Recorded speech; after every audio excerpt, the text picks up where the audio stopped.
Pale Man in Pan's Labyrinth is based on TENOME, a Japanese urban legend about the ghost of a blind man who has eyes on the palms of his hands. TENOME means eyes on hands. There was a blind man who was attacked by robbers. They beat him viciously and left him to die alone in a field. As he lay dying, the blind man cried out in anger and frustration. If only I had seen their faces! But my eyes can see. If only I had eyes on the palms of my hands.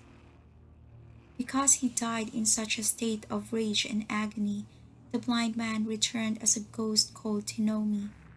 His desire for revenge was so great that his blind eyes were gone and he grew a new pair of eyes on the palms of his hands.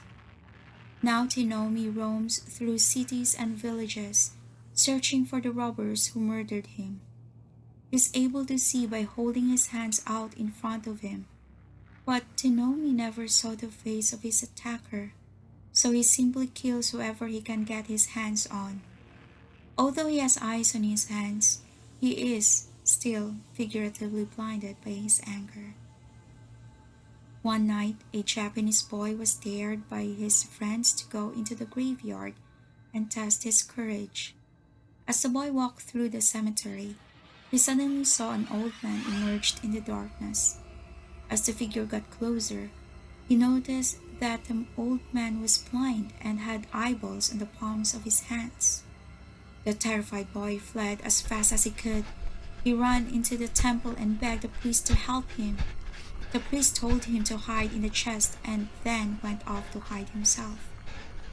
When Tsunami entered the temple, he wandered around with his hands held out in front of him, searching for his prey.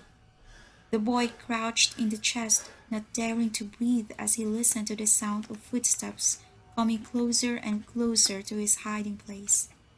The footsteps stopped right next to him, and he heard a strange sucking sound.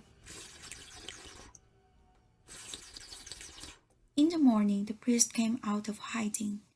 He opened the chest to let the boy out, but when he peered inside, he was horrified. The young man was dead. Tinomi had sucked all the blood and bones out of the boy's body, leaving nothing behind but his limp, saggy skin.